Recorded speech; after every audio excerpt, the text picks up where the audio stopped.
dalam undang-undang perubahannya setiap orang yang memenuhi unsur sebagaimana dimaksud dalam pasal 31 ayat 1 atau ayat 2 dipidana dengan pidana penjara paling lama 10 tahun dan atau denda paling banyak 800 juta.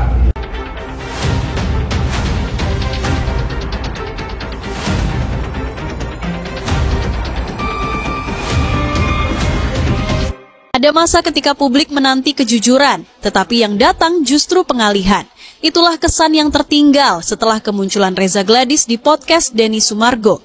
Momen yang semestinya menjadi ruang klarifikasi, perlahan berubah menjadi panggung drama, diisi dengan pernyataan-pernyataan membingungkan dan upaya setengah hati untuk mencari simpati.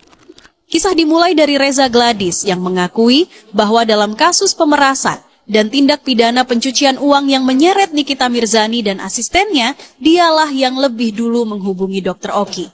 Ini penting, karena fakta itu menempatkannya sebagai pihak yang memulai komunikasi, bukan sebagai korban yang diseret tanpa kendali. Tak ada yang menyuruh, tak ada yang menjebak. Bahkan ia mengakui adanya bukti chat dari Dr. Oki yang menyarankan untuk bersilaturahmi dengan Nikita Mirzani melalui asistennya. Yang menghubungi duluan Dr. O?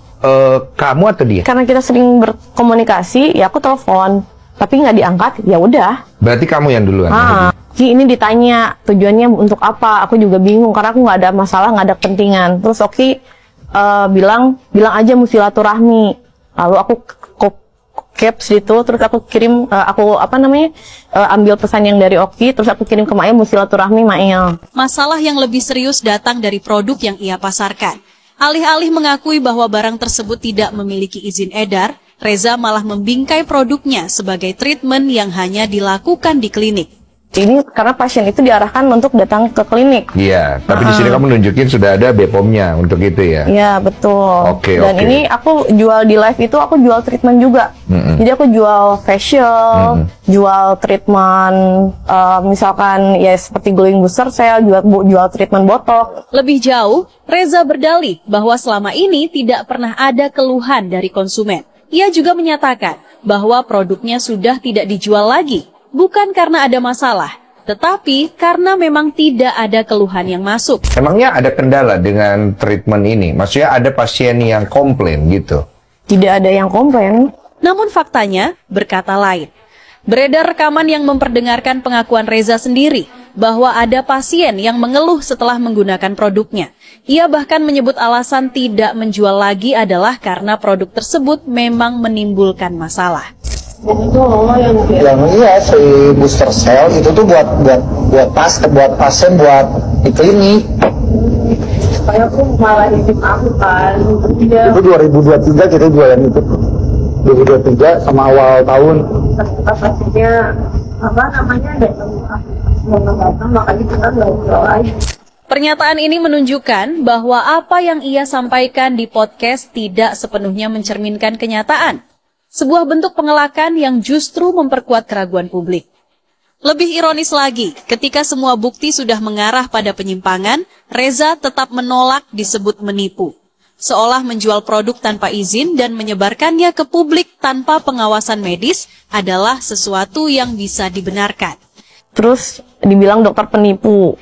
Walaupun yang jual skincare dokter, jangan percaya, dia penipu masyarakat. Jika itu bukan bentuk penipuan, maka kita layak bertanya, berapa banyak korban yang harus jatuh dulu baru seseorang bisa disebut penipu di negara ini?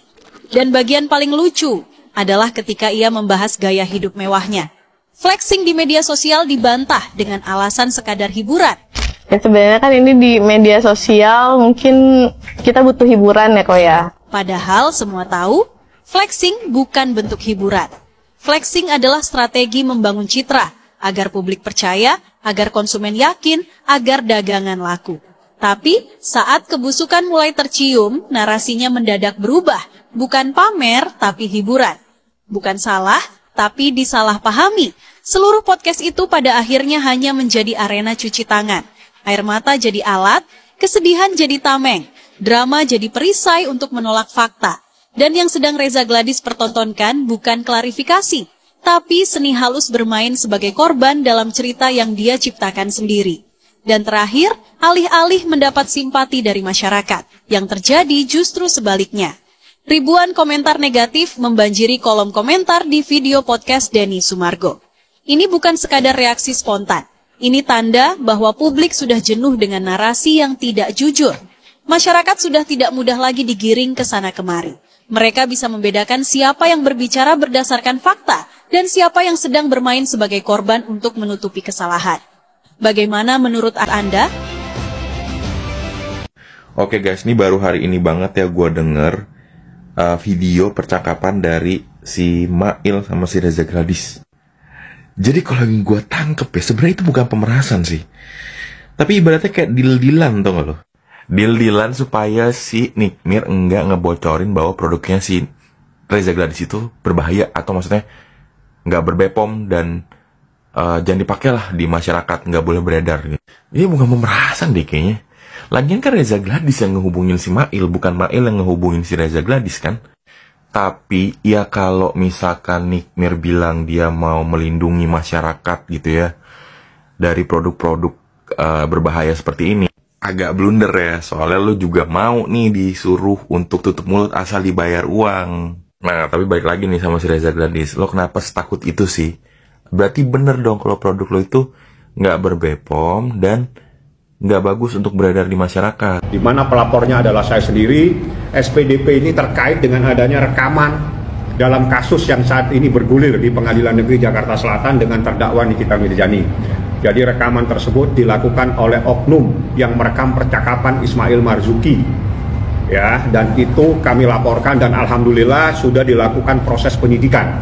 Artinya dengan adanya proses penyidikan maka patut diduga dokumen-dokumen yang ada di dalam perkara yang saat ini disidangkan atas nama terdakwa Nikita Mirzani maupun Ismail Marzuki patut diduga itu adalah dokumen yang melanggar hukum.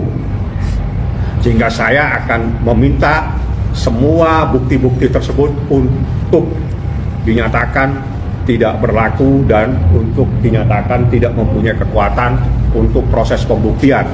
Jadi sebagaimana di dalam pasal yang saya laporkan, yaitu pasal 47 ayat junto pasal 31 di dalam Undang-Undang Nomor 1 Tahun 2024, dalam Undang-Undang perubahannya, setiap orang yang memenuhi unsur sebagaimana dimaksud dalam pasal 31 ayat 1 atau ayat 2 dipidana dengan pidana penjara paling lama 10 tahun dan atau denda paling banyak 800 juta. Jadi tanggal 16 April 2025 saya lapor adanya dugaan intersepsi, ya tindak pidana intersepsi dan atau dengan cara apapun mengubah, menambah, mengurangi, melakukan transmisi, merusak, menghilangkan, memindahkan, menyembunyikan satu informasi dan atau dokumen elektronik. Ini kaitannya dengan penyadapan tanpa izin ya, sebagaimana yang diatur dalam Undang-Undang ITE pasal 31 junto pasal 32, di mana yang telah menentukan bahwa tidak dibenarkan seseorang melakukan penyadapan, melakukan perekaman dan sebagainya tanpa izin daripada institusi kepolisian dan kejaksaan, sebagaimana diatur dalam pasal 31. Dan orang yang boleh itu, yang boleh melakukan penyadapan itu adalah institusi kepolisian dan kejaksaan, kecuali intersepsi sebagaimana dimaksud dalam ayat 1 dan ayat 2, intersepsi yang dilakukan dalam rangka penegakan hukum atas permintaan kepolisian dan kejaksaan. Jadi siapapun tidak dibolehkan melakukan perekaman dan penyadapan. Bagaimana yang kita terima dokumen yang beredar percakapan Ismail Marzuki telah direkam oleh seseorang dan itu menjadi bukti dalam perkara ini, dan itu nanti yang kami akan persoalan di dalam persidangan.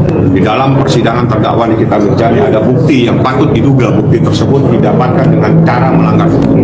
Patut diduga dengan cara melanggar hukum sebagaimana yang diatur dalam pasal 47 junto pasal 31, junto pasal 48, junto pasal 32 Undang-Undang ITE tentang penyadapan tanpa izin.